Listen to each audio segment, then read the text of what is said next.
Mis hermanos, unámonos a la oración de Jesús. En el nombre del Padre, y del Hijo, y del Espíritu Santo. Amén. Padre nuestro que estás en el cielo, santificado sea tu nombre. Venga a nosotros tu reino. Hágase tu voluntad en la tierra como en el cielo.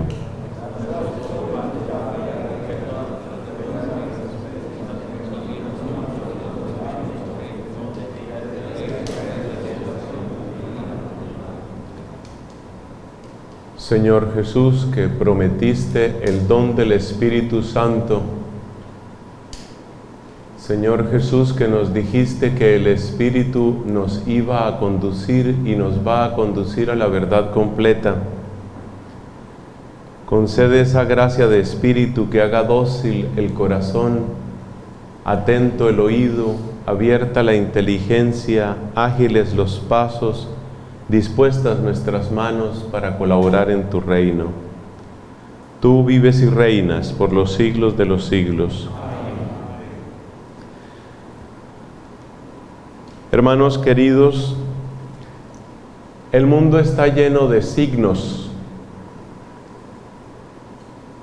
Hay signos de muerte y hay signos de vida. Hay signos de esperanza y hay signos de cansancio.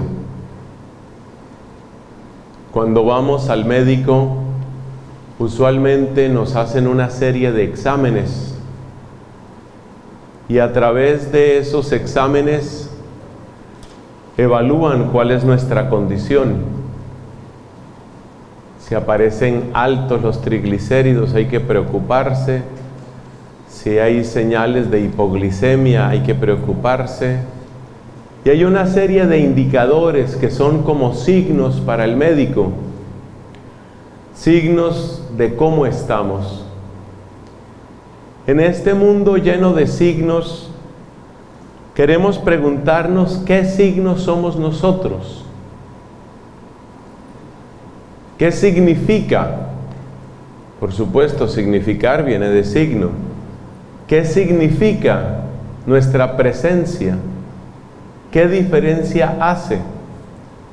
Y si nosotros somos signos de esperanza, de vida, de reconciliación, de futuro, ¿o qué signos somos? Esas preguntas no son fáciles de responder. Con la ayuda del Señor van a estar en el centro de nuestras inquietudes en este retiro. Porque tenemos la convicción de que nosotros hemos sido enviados por el Señor para ser signos suyos en medio del mundo. Esas señales, que son señales de esperanza, no provienen particularmente de nuestras cualidades personales, sino provienen de la obra que Él ha hecho y sigue haciendo en nosotros, de manera que se pueda decir de nosotros lo que Cristo dijo a sus apóstoles: el que a vosotros os escucha, a mí me escucha. ¿Qué signos requiere nuestro mundo? Si recordamos desde esta distancia nuestras comunidades particulares, nos damos cuenta que hay señales que son urgentes, señales urgentes. Hace poco vi un estudio demográfico que decía que en este año 2021 se han multiplicado por 4 los suicidios. Se han multiplicado por 4. Esas personas que son como un daño colateral de la pandemia, porque no todo el mundo muere de COVID. A veces el COVID mata esperanzas, mata empresas, mata futuro. Esas personas llegaron a esa condición porque no vieron más, seguramente. Hizo falta un signo, una señal, un salvavidas quizás. Hay familias que están esperando un signo. Hace un par de días me escribió un amigo sacerdote refiriéndose a una pareja que yo también conozco, una pareja con 6 hijos. Se están separando. Esa barca se está hundiendo. Hay jóvenes que están tomando decisiones en el camino del crimen. Eso está pasando hoy, está pasando entre nosotros. ¿Qué signo podemos ser nosotros en medio de estas necesidades de tan diversa característica? Y viene a nuestra mente aquella figura que va a estar en el centro de nuestro retiro, que es la figura del profeta. El profeta que habla, que levanta su voz y que se convierte como en una señal. Le decía Dios a Ezequiel: tú vas a hacer una señal. El Señor quiere hacer de nosotros signos suyos, con un lenguaje suyo, con un mensaje suyo. El título de nuestro retiro es ese: el sacerdote, signo profético para la sociedad y para el mundo. De tal manera que donde tantos están gritando muerte, nosotros tengamos una palabra diferente. Donde todos o tantos están gritando absurdo y están invocando a la nada, nosotros tengamos un mensaje distinto. Y repito, no es un mensaje que salga únicamente de nuestra iniciativa, es un mensaje que brota de la iniciativa misma del Señor. Pero hay que empezar por el principio, y es lo que queremos en esta charla. ¿Quiénes son los profetas? Y lo primero que encontramos es la palabra alianza.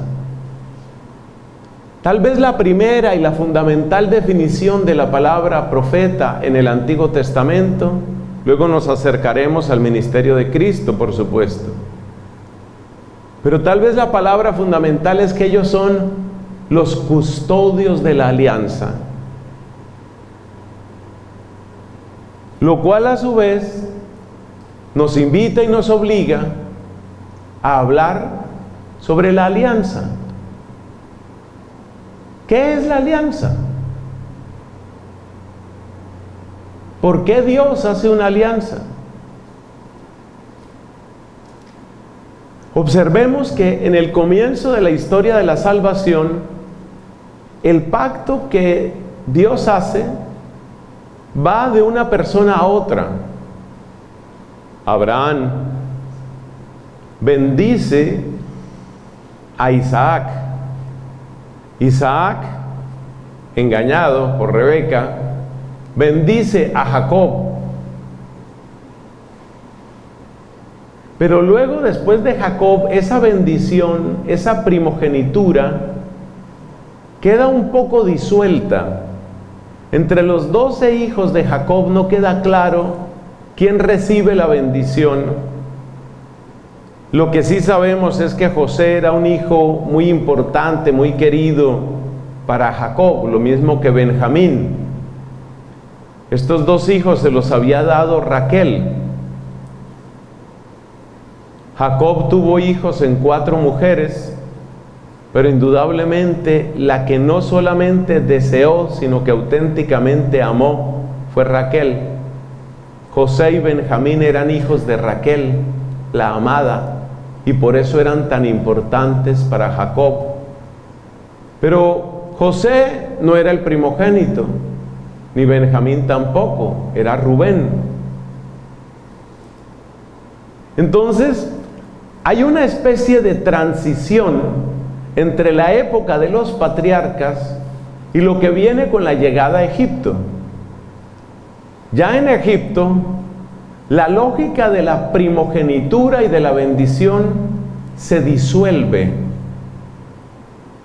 Cuando surge Moisés como líder y como profeta, así lo llama la Escritura en el libro del Deuteronomio, cuando surge Moisés, no surge por una bendición patriarcal, sino más bien por un llamado singular, que es el que encontramos en el capítulo 3 del Éxodo, en el pasaje de la zarza.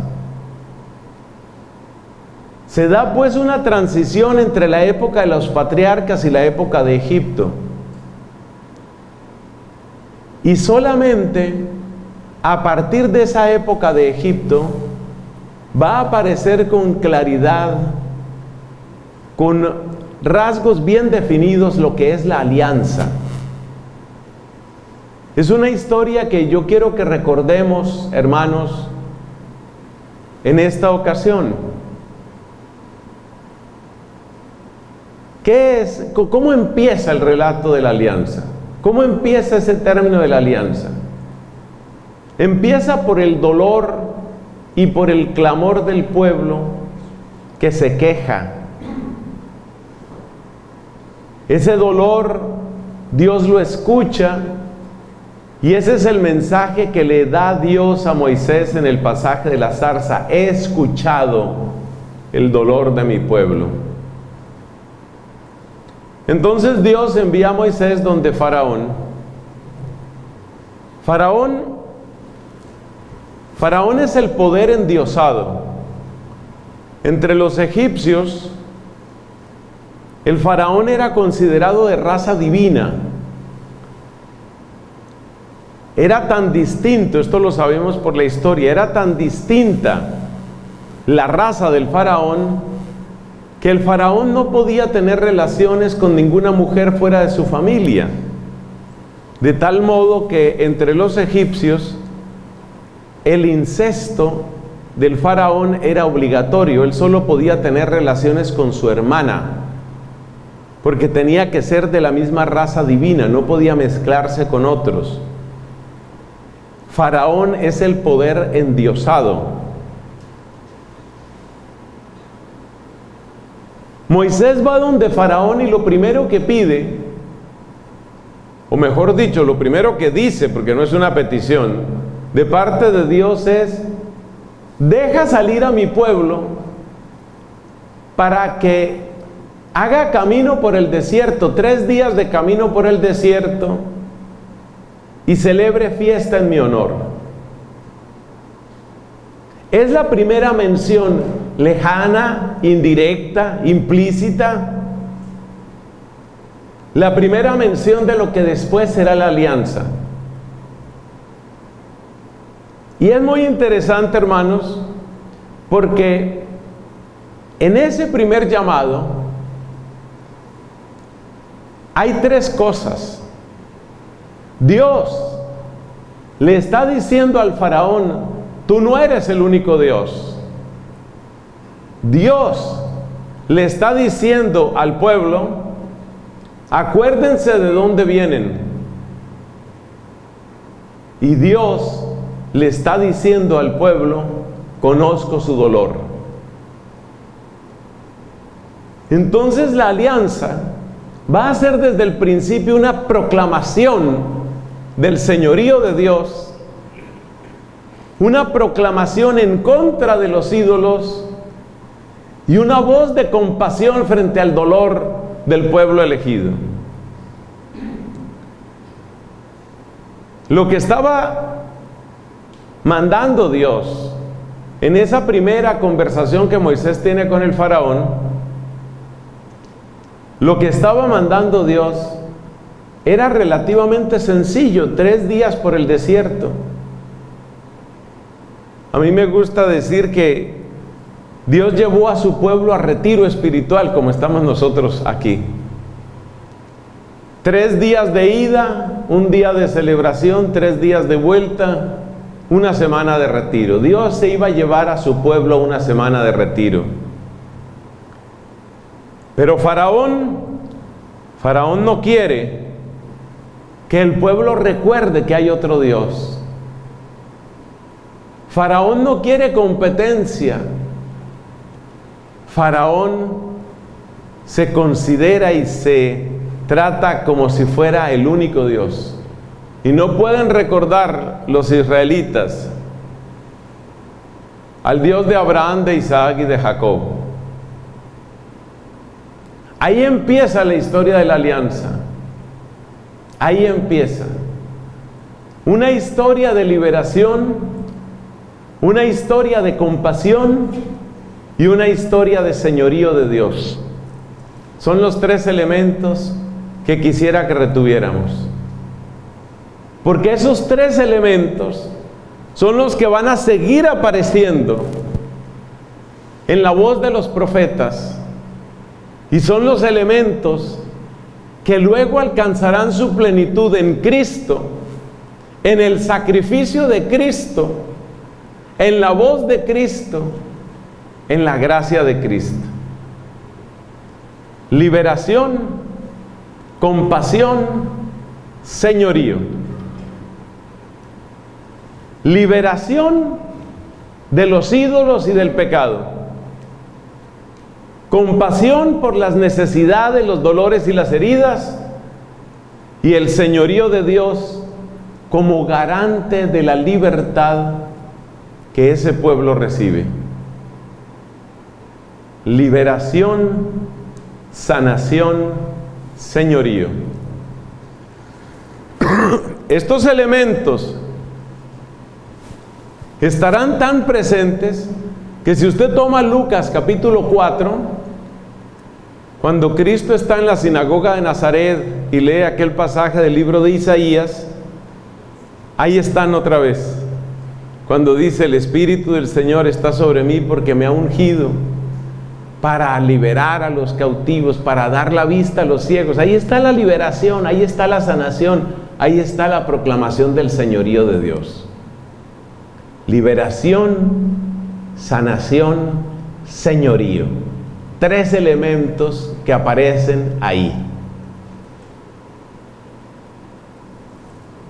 Bueno, conocemos la historia del Éxodo, conocemos todo lo que entonces sucede. Finalmente el pueblo sale, atraviesa el desierto y llega al monte Horeb, el monte Sinaí, que por ese nombre se conoce también, y celebran la alianza. Entonces, ¿qué es la alianza? La alianza es un espacio de protección de la libertad adquirida. La definición más bonita que conozco de la ley: un espacio de protección de la libertad adquirida. El pueblo ha sido liberado del poder egoísta, utilitario, abusivo, despótico del faraón. Para que no haya otro faraón, para eso existe la alianza. Esa frase te conviene tenerla presente. La alianza es para que no tengas otro faraón. La alianza es un espacio creado por Dios para que ningún faraón imponga su ídolo en tu vida. Y los mandamientos de la ley de Dios son, en primer lugar, caminos de libertad, caminos para preservar esa libertad. Entonces, definición de alianza: espacio, un espacio protegido para preservar la libertad de todo faraón. Porque claro, el faraón pasa y queda en las páginas de la historia. Pero después del faraón vendrá otro y vendrá otro. Para que no haya faraón en tu vida, para que ningún poder te use, para que no estés al servicio de la muerte, para eso existe la alianza. La alianza es el espacio que Dios crea para preservar de los faraones al pueblo que amó. Ese es otro modo bello de decirlo. El espacio que Dios crea. Dios crea un espacio de libertad.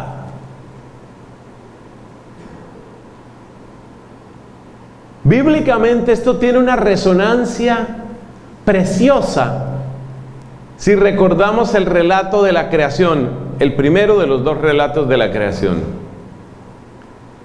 Si recuerdas, en el relato de la creación se nos dice que Dios separó las aguas superiores y las aguas inferiores, y dice el texto del Génesis, y surgió la tierra firme, la tierra seca. Aguas superiores y aguas inferiores. En la mentalidad hebrea, el agua es sinónimo del caos. Digamos, el agua por su propia fuerza, el agua gobernada por Dios es fuente de vida, pero de su sola fuerza el agua es caos y muerte. Entonces Dios separa las aguas superiores y las aguas inferiores. Dicho sea entre paréntesis, esta es la explicación de por qué en el relato del diluvio, si usted lo lee con detalle, se da cuenta que el diluvio no fueron solamente aguaceros que caían, sino que también era agua que salía de abajo. Es decir, el diluvio universal es algo así como la anticreación. La creación fue separación de aguas. El diluvio es juntarse las aguas. El éxodo es separación de aguas. Y por ahí pasa el pueblo. La entrada al Jordán es separación de aguas. Luego Cristo le pone un freno a las aguas. Es un tema precioso a lo largo de la Biblia, el agua. Solo Dios, según dice el libro de Job, le pone un límite a la arrogancia de las olas. Capítulo 38 de Job. Solo Job dice a las aguas hasta aquí. Entonces el diluvio es una anticreación. Se van juntando las aguas de arriba que caen y caen, y las aguas de abajo que surgen y surgen, y solo queda un pequeñito espacio. Ese pequeñito espacio, semilla de la nueva creación, es el arca de Noé. Solo quedó ese pequeñito espacio, pero de esa pequeña semilla resurgirá el mundo entero. Entonces Dios es el que crea espacios de vida, espacios de libertad, espacios de salvación, espacios de paz. En medio del caos, así se describe la creación, Dios abre un espacio, que es el espacio de la tierra firme. En medio del diluvio, Dios abre un espacio, que es el arca de Noé.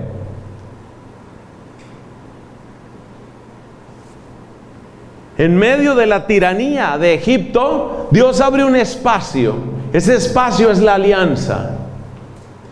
En medio de una tierra idolátrica, como era la tierra que llamamos de Palestina, Dios abre un espacio, el monte Sión, y en ese espacio, un espacio sagrado, el templo, el santo, el santísimo.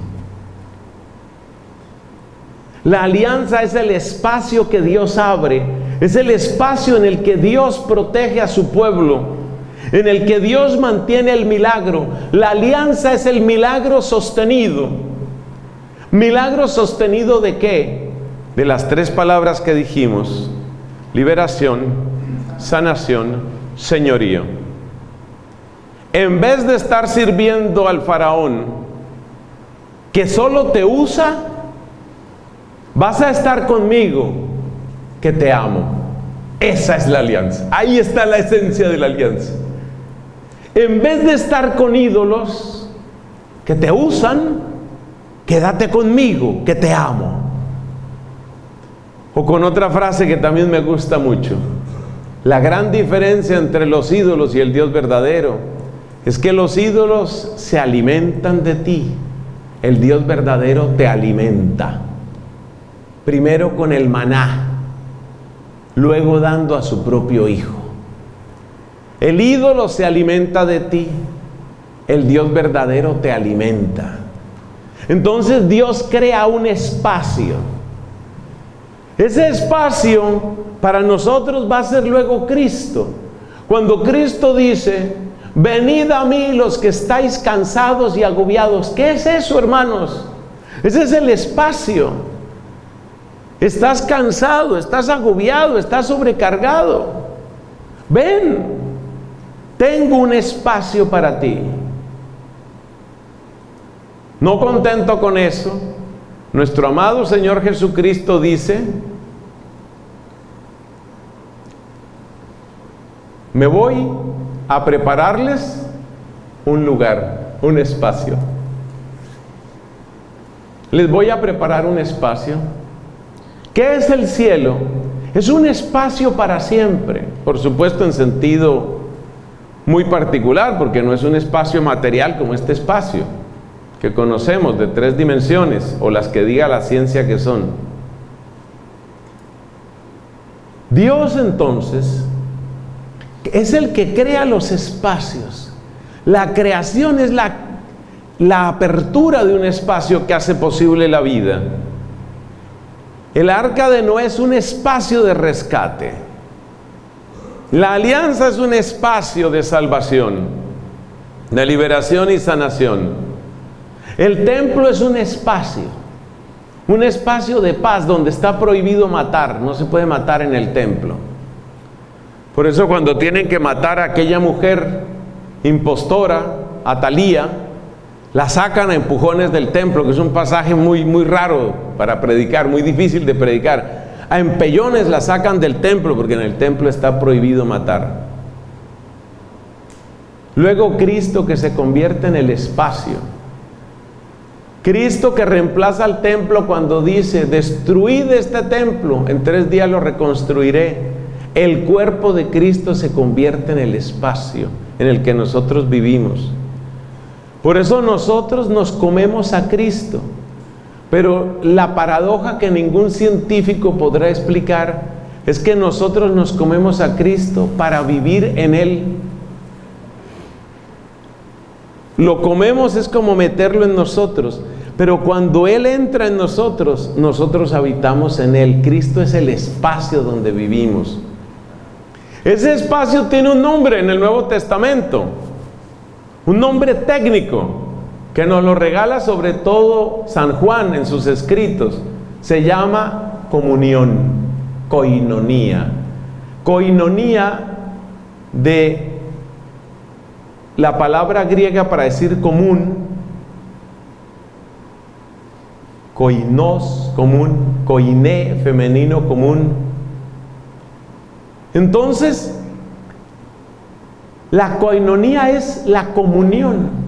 ¿Qué es la comunión? La comunión es el espacio. Dice la primera carta de Juan: nosotros estamos en comunión con el Padre y con su Hijo Jesucristo. En comunión. Y queremos que ustedes, dice la primera carta de Juan en su prólogo, que ustedes estén en koinonía con nosotros. Entonces, ¿la koinonía qué es? Es el espacio de alianza, es el espacio de salvación. Y el que permanezca en la koinonía permanece en salvación.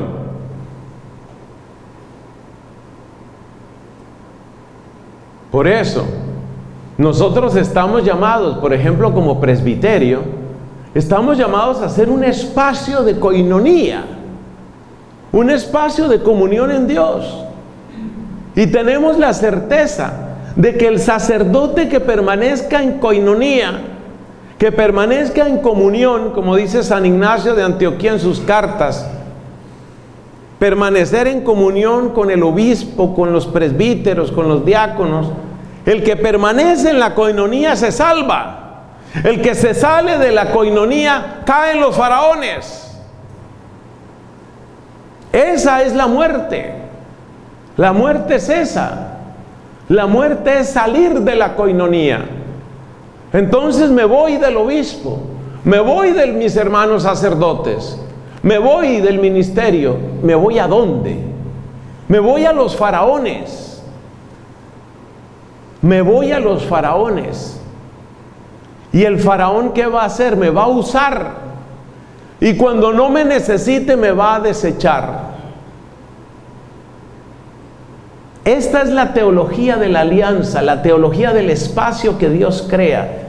Espacio de salvación, espacio de vida nueva, que es el cuerpo de Cristo, que es la comunión con la iglesia. Por eso, el demonio, para hacernos pecar, siempre nos aísla, siempre nos separa. Sabe que tiene que desconectarnos de la coinonía, porque mientras yo esté en el espacio de fraternidad, de oración, de alegría, de compartir con mis hermanos, soy indestructible, soy indestructible. Ahí nada me puede hacer daño. Pero si neciamente, torpemente, me salgo del espacio de la alianza, me salgo del espacio del cuerpo de Cristo, me salgo del espacio de la comunión con mi obispo y con mis hermanos, están listos los faraones para recibirme. Y me recibirán como el faraón recibía al pueblo de Israel, con buenas ollas de carne. Pero me la van a cobrar, porque el mundo no sabe dar sin cobrar, y Dios no sabe dar sin regalar. Esa frase te conviene. El mundo no sabe dar sin cobrar, Dios no sabe dar sin regalar. El dar del Padre es el que nos describe Cristo. Hace salir el sol sobre malos y buenos. Dios no sabe dar sin regalar. Dios no sabe cobrar. Sobre esto habla admirablemente, entre otros, el amigo Tomás de Aquino. Dios, que nada necesita, no sabe cobrar. No sabe cobrar. De hecho, lo que Dios exige, lo exige para nuestra salvación, como cuando el médico le dice a uno: usted no me vuelve a comer tal cosa. ¿Eso le hace bien al médico? No, eso es por uno. Dios no sabe dar sin regalar, el mundo no sabe dar sin cobrar. Entonces nos salimos de la coinonía y ahí nos caen encima los faraones. Pero siempre nos reciben con ollas de carne, siempre. Bueno, ya que tenemos una idea un poquito más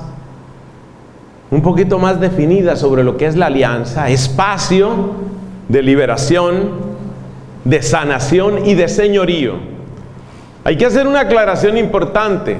Bueno, mejor dicho, ya está implícita en lo que hemos dicho. Lo del señorío, ¿por qué es? ¿Por qué el señorío? Acabamos de decir con Santo Tomás y con toda la tradición de la iglesia. ¿Por qué el señorío? Porque el señorío es la protección, la dimensión de protección. Es lo que nos va a decir luego Jesús en el capítulo 10 de San Juan.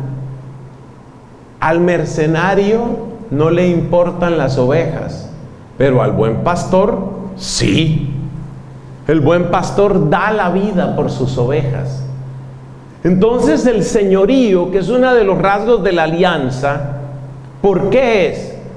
Porque se necesita quien proteja. Yo pienso que los que ya llevamos algunos años en el ministerio, necesariamente subrayamos las palabras de San Pablo.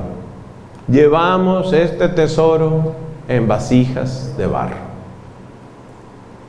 Uno se pone a pensar todo lo que es nuestra vocación, todo el bien que puede hacer un sacerdote o todo el daño que puede causar. Y uno dice, Dios arriesgó demasiado. Dios arriesgó muchísimo conmigo. Cuando yo pienso lo que Dios me ha dado, Dios arriesgó muchísimo conmigo. Si estuviera solamente en mis manos, estaría perdido el tesoro y perdido yo. El señorío asegura la presencia protectora del Señor. Por eso se le llama el Señor. Él protege lo suyo. Él custodia lo suyo. El Señor protege lo suyo. Por eso está ese salmo que, refiriéndose al conjunto del pueblo de Dios, muestra el rugido del león de Judá. No toquéis a mis ungidos. Ese es el rugido de Dios. Con mi gente no se meten. Esa es la presencia de señorío de Dios en la alianza. Entonces no es el señorío del faraón, es el señorío protector. Juan capítulo 17. ¿Qué dice Jesús despidiéndose de este mundo? Son palabras que cuando uno está fervoroso uno llora. Mire una parte de lo que dice Jesús en Juan 17. Cuando yo estaba con ellos, yo los protegía. Ninguno se perdió, sino el hijo de perdición. Yo los protegía. Ese es el señorío. Señorío que custodia, señorío que protege. Yo los protegía. No es dominio para aprovecharse de nosotros. Es dominio para protegernos, para custodiar lo que nos supera.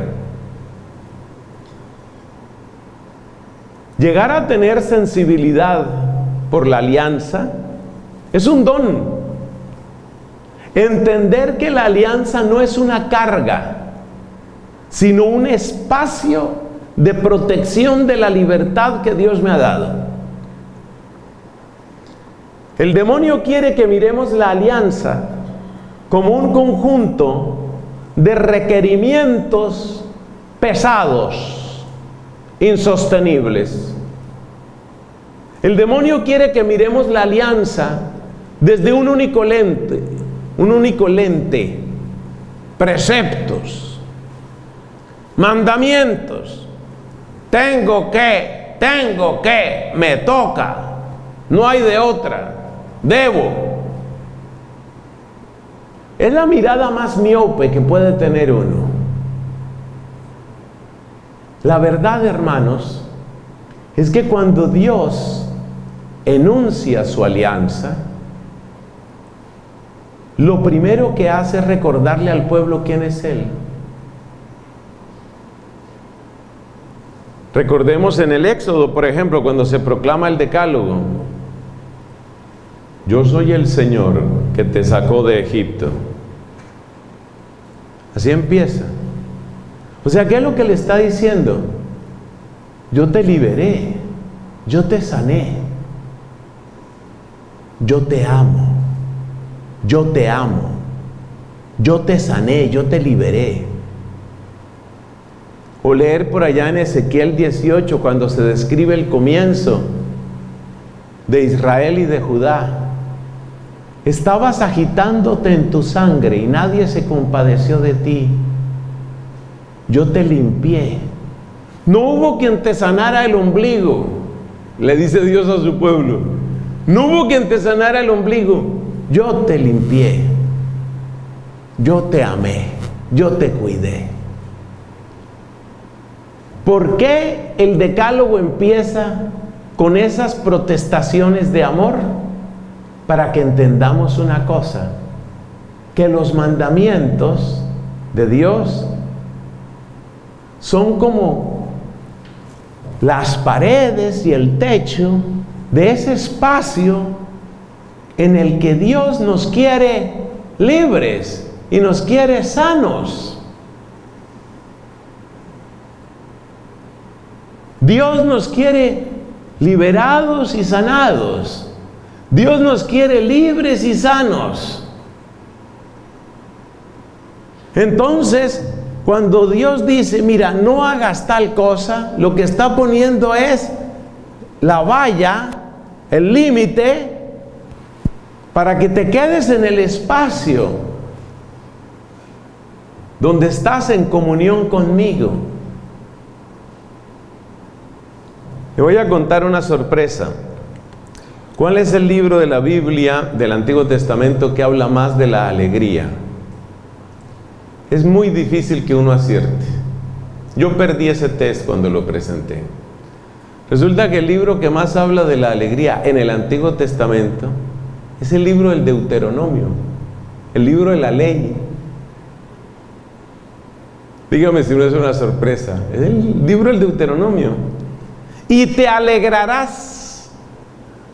Y te alegrarás tú, y tu hijo y tu hija, y tu siervo y tu sierva, y el pobre que vive en tus campos, y el extranjero y el esclavo que está contigo, y te alegrarás. Hice un espacio para ti.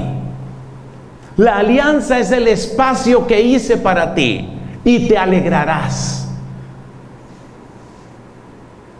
Por supuesto, al enemigo malo, no que vamos a ver el demonio en todas partes, pero al enemigo malo le interesa que nosotros veamos la ley, que veamos la norma como una especie de limitación o de prohibición de nuestra felicidad.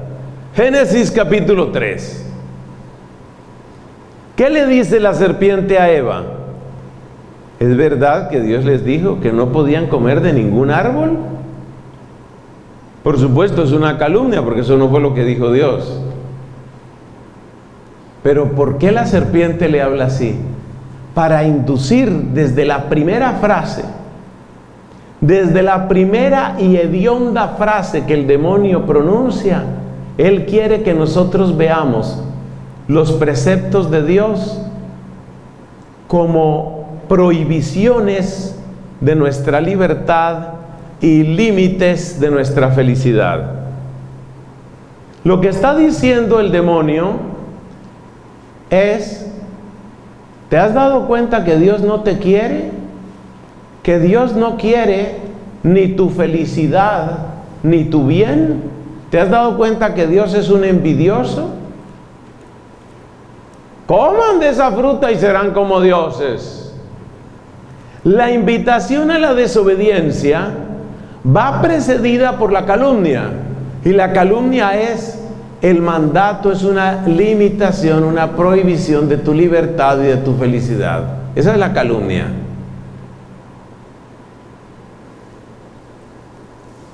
Pero el libro del Antiguo Testamento que más habla de la alegría es el libro del Deuteronomio. Es el que tiene mayor densidad de alegría.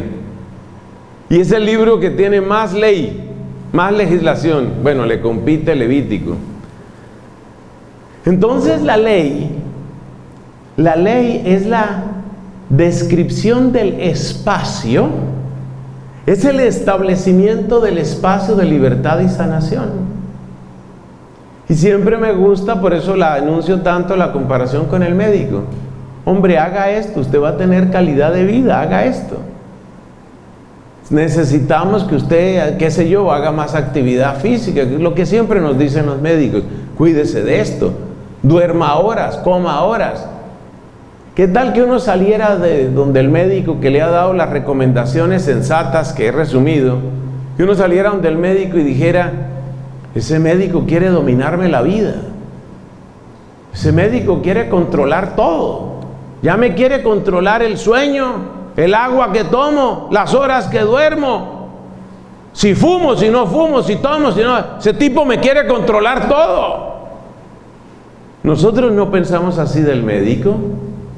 El médico está creando unas condiciones, o como las hemos llamado aquí, un espacio para la libertad, un espacio para que tengas calidad de vida. Que todos nos vamos a envejecer, pues si Dios lo permite, vamos a envejecer. ¿Cómo será nuestra vejez? Pues probablemente si tenemos hábitos más saludables va a ser un poco mejor, más llevadera. Esa es la alianza. Pero hay un peligro con la alianza. Y ese peligro es que uno puede olvidar el porqué y el para qué de la alianza. El porqué de la alianza es el amor divino. El para qué de la alianza es la comunión con Él. El porqué y el para qué. Cuando a uno se le olvida el porqué de la alianza, entonces el mandato aparece simplemente como prohibición. Y cuando a uno se le olvida el para qué de la alianza, el mandato aparece únicamente como carga. Y cuando el mandato parece prohibición y carga, el mandato se vuelve imposible de cumplir. Imposible. Por eso el gran pecado es el olvido. Si uno olvida por qué la alianza, uno se olvida del amor que Dios le ha tenido. Tengo contra ti que has olvidado el amor primero.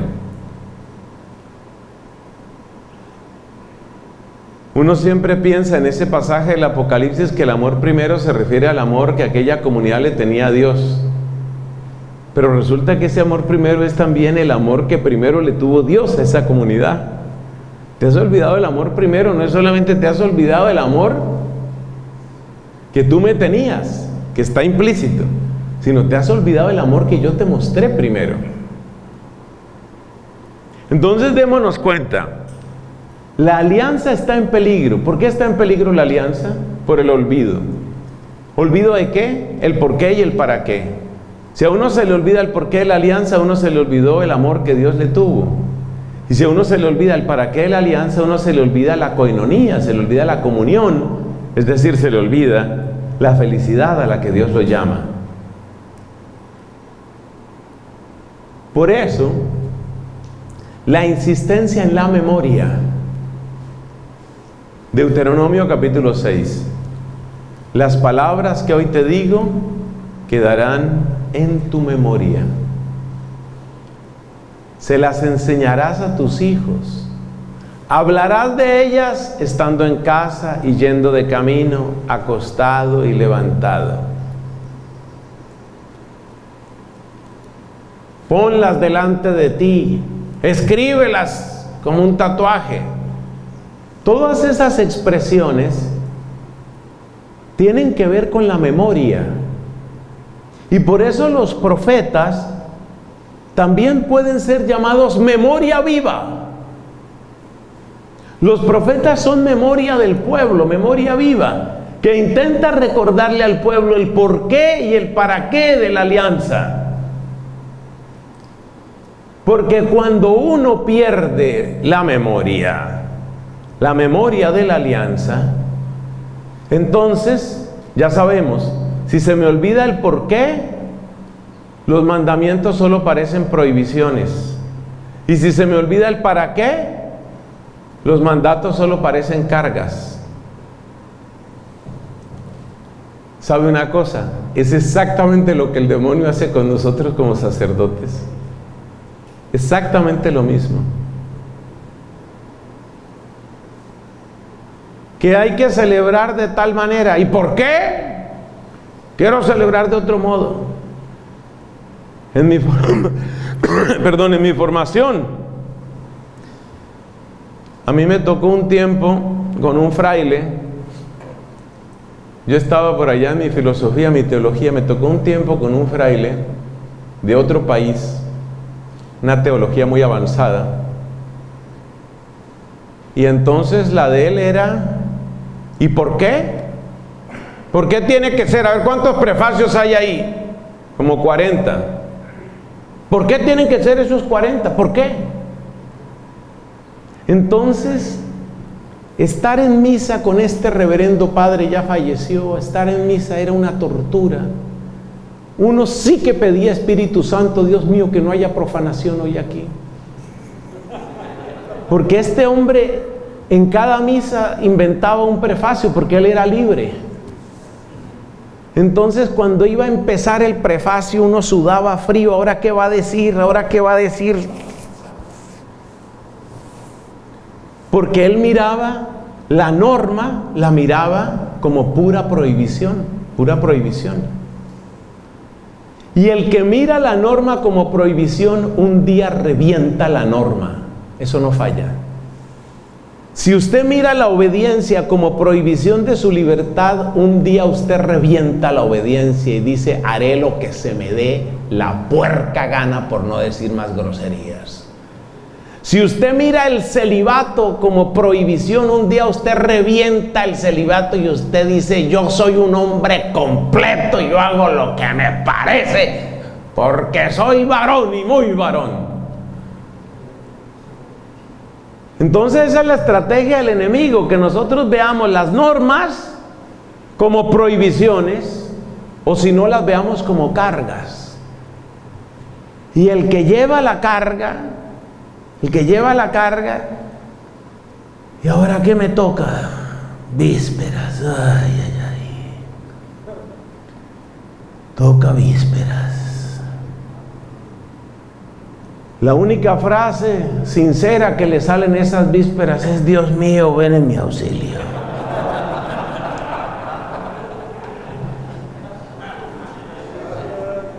Eso es lo que quiere el enemigo, que veamos las normas como prohibiciones y como cargas, porque ahí está asegurada la rebeldía, ahí está asegurado el pecado del sacerdote.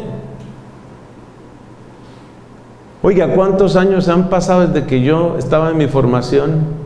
Y yo todavía me acuerdo del día que este hombre trató de hacer un prefacio con el cumpleaños de no sé quién. ¡Ay, no, qué tortura! En verdad es justo y necesario darte gracias, Señor, porque a través del don de la vida de nuestro hermano Rigoberto, y uno dice, ahora ¿con qué va a salir? ¿Con qué va a salir? Dios mío, ¡ay, Dios mío! Pero ¿por qué llegamos a eso? Porque uno mira la norma como una prohibición y la mira como una carga. Y cuando se ve la norma así, uno dice, hay que quitar esa norma, hay que quitarla. Y el problema es que cuando tú empiezas a quitar normas, no paras. Eso no para. ¿De ahí qué sigue? Bueno, ¿y por qué? ¿Por qué el matrimonio tiene que ser entre hombre y mujer? Si son dos hombres que se quieren, ¿por qué no va a poder ser? Si se quieren.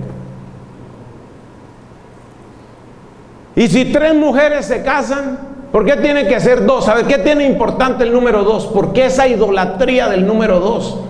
Se pueden casar tres también. Y si las tres quieren concelebrar y una se ordena obispa, ¿por qué no? Libertad en la iglesia. Eso no para. Y la prueba de que no para, pues la tenemos tristemente en realidades eclesiales que ustedes y yo conocemos porque estamos medianamente informados. Eso no para. Finalmente, ¿de qué se trata con esa historia? Se trata de volver irrelevante el mensaje del Evangelio. Cuando todo vale, nada importa. Escriba esa frase que le conviene. Cuando todo vale, nada importa. Y si nada importa, no importa la sangre de Cristo. Y si nada importa, no importa ser bueno o malo. Y si nada importa, no importa creer o no creer. Cuando todo vale, nada importa. Entonces la mentira en la que quiere meternos el demonio es que la norma es prohibición, la norma es carga. Y por eso es necesario el ministerio del profeta. ¿El profeta qué es? Es memoria viva. ¿Y qué es lo que tiene que recordar el profeta? El profeta tiene que recordar el por qué y el para qué de la alianza. Entonces, por ejemplo, este ejercicio que está haciendo la arquidiócesis con los anuncios, póngase a pensar qué es eso. Es memoria. Es decirle a la gente el porqué de una vida en la fe. Y el gran porqué, ¿cuál es? Está ahí en la cruz, porque nos amó. En el fondo, ¿cuál es el resumen de todos los anuncios? Juan 3:16, tanto amó Dios al mundo que le dio a su Hijo único para que todo el que cree en Él no perezca, sino que tenga vida eterna. Ese es el resumen de los anuncios. Ahí están todos los anuncios. Es un porqué. Pero ese porqué luego tiene que convertirse en un para qué. ¿Para qué? Para que vivamos en comunión, para que vivamos en iglesia, para que avancemos como pueblo de Dios, para que seamos testigos de justicia y de reconciliación, para que finalmente lleguemos a la gloria del cielo. Ese es el gran para qué. Entonces el profeta se convierte así en memoria viva. Otra definición del profeta: el profeta es conciencia despierta. Lo cual hará que el profeta, como lo vamos a ver en nuestra siguiente charla, que el profeta entre en conflicto. Porque el que es memoria sale a pelear por los intereses de Dios. Y todo el que pelee por los intereses de Dios tendrá que pelear contra los ídolos, necesariamente. No pueden coexistir Dios y los ídolos, no pueden coexistir. Dios no puede definir una especie de cogobierno con el faraón. Eso no funciona. Eso no funciona. Cristo lo sintetizaba, ¿no? No podéis servir a dos señores. Amaréis a uno y odiaréis al otro. O si no, odiaréis al primero y serviréis al segundo. No podéis dos señores.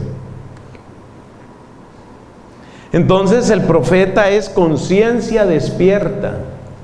Mira las definiciones que vamos dando el profeta: custodio de la alianza, memoria viva, conciencia despierta. Ahora es muy importante, y con esto quiero terminar esta primera reflexión del día de hoy.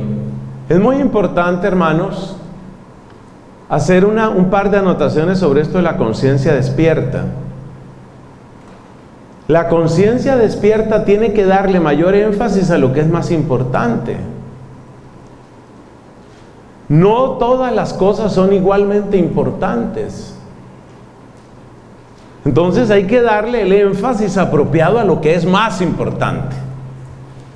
Lo que es más importante. Esa es otra de las razones por las que es tan importante como ejercicio diocesano algo como esto de los anuncios, porque en el fondo es recordar lo más importante. Lo más importante. Hay prioridades, hay jerarquía. La iglesia siempre nos habla de jerarquía de verdades, y también nos habla de que hay faltas que son más graves o menos graves. Hay una jerarquía, y nuestra predicación tiene que reflejar esa jerarquía. Los profetas lo muestran con su vida y con su palabra. Hay una jerarquía. En segundo lugar, en esto de la conciencia despierta, hay que tener en cuenta que no es simplemente señalar y acusar. Acusador es propiamente Satanás. Dice aquel cántico del Apocalipsis que Dios ha vencido al acusador de nuestros hermanos, el que los acusaba ante nuestro Dios día y noche. Entonces no pensemos que ser profeta consiste simplemente en acusar, denunciar.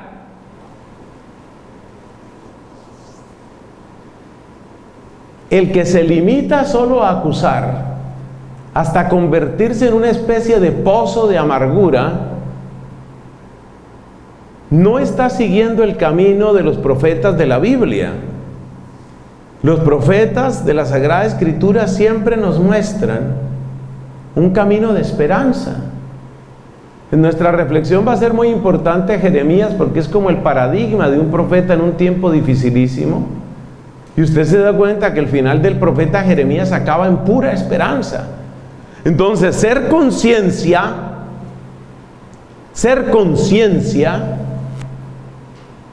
hay que saberlo entender. No es únicamente señalar lo malo, es señalar hacia el bien. Hay una diferencia entre las dos cosas. El que señala lo malo hunde. El que señala hacia el bien levanta. Entonces lo nuestro no es erigirnos en condenadores de la imperfección del mundo, que tendríamos que empezar por reconocer nuestra propia miseria y hundirnos entonces nosotros. Nuestro oficio no es condenadores del mundo, nuestro oficio es señales hacia Dios, o como decíamos en la primera reflexión de este retiro, proclamadores de salvación. Entonces, conciencia despierta no significa amargura con patas. Conciencia despierta es el que señala el camino de la salvación, el que ayuda a discernir y en ese sentido apresura el amanecer. Bueno, ahí tenemos, hermanos, un recordatorio sobre qué es la alianza. Me encanta esa imagen del espacio que Dios crea. Atención, por favor, al tema del por qué y el para qué de la alianza. Mire, si usted le quita, perdón que sea reiterativo, si usted le quita a la alianza el por qué y el para qué, la gente lo que siente es norma, norma y norma, y eso produce una sensación de fastidio por prohibición y por carga. La norma se hace comprensible, incluso se hace amable con el por qué y el para qué. Y con otro elemento que no hemos mencionado y que vendrá en el Nuevo Testamento, y que es la gracia del Espíritu, que es fundamental, claro. Custodios de la alianza, memoria viva, conciencia despierta, luz de discernimiento. Ese es el ministerio profético. Yo pienso, mis hermanos, que nuestro mundo requiere de esos signos. Necesitamos esos signos. Y considero que es emocionante pensar que también nosotros podemos ser signos vitales, signos de vida. Gloria al Padre, al Hijo y al Espíritu Santo.